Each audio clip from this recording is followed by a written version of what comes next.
ពេលដែលចាប់ផ្ដើមសរសេររឿងភ្លើងឆេះក្លឹបក្រោមដីជាមួយនឹងក្រុមអ្នកនិពន្ធណាគឺខ្ញុំបានចុះទៅសិក្សានិងជួបជាមួយនឹងក្រុមគ្រួសារនៃសព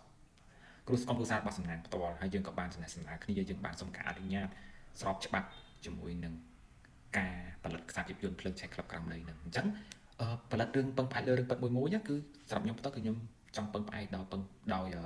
ចុះទៅសិក្សាផ្ទាល់ជាមួយនឹងក្រុមគ្រួសារផ្ទាល់ដើម្បីឲ្យរឿងហ្នឹងកាន់តែល្អព្រោះអ្នកនិពន្ធគឺគាត់នឹងស្ដាប់យកចំណុចពិសេសហើយដើម្បីឲ្យមកបំបែកជាភាពយន្តមកបានល្អសម្រាប់អ្នកទស្សនាបានហើយសម្រាប់រឿងក្រោយៗទៀតដែលយើងផលិតតែពឹងផ្អែកលើរឿងពិតក៏ខ្ញុំនៅតែទាមទារចុះទៅសិក្សានិងជួបក្រុមគ្រួសារប្រកបដែរព្រោះអីរឿងពិតមួយគឺទាមទារការអនុញ្ញាតពីក្រុមគ្រួសារច្បាស់លាស់មែនទែនព្រោះយើងអាចទៅសេដោយតាមចិត្តឯងតាមនឹកឃើញហើយក៏យើងផលិតរួចរាល់គឺយើងឲ្យក្រុមគ្រួសារទស្សនាដែរដើម្បីថាពិតជា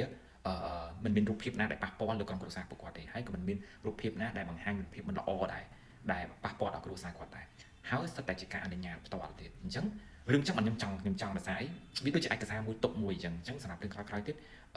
យើងនឹងពំនាំនៅរឿងពិតដែលល្អដែល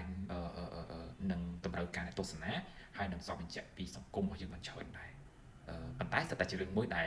លឆ្លងកាត់ការត្រួតពិនិត្យអស់ហើយ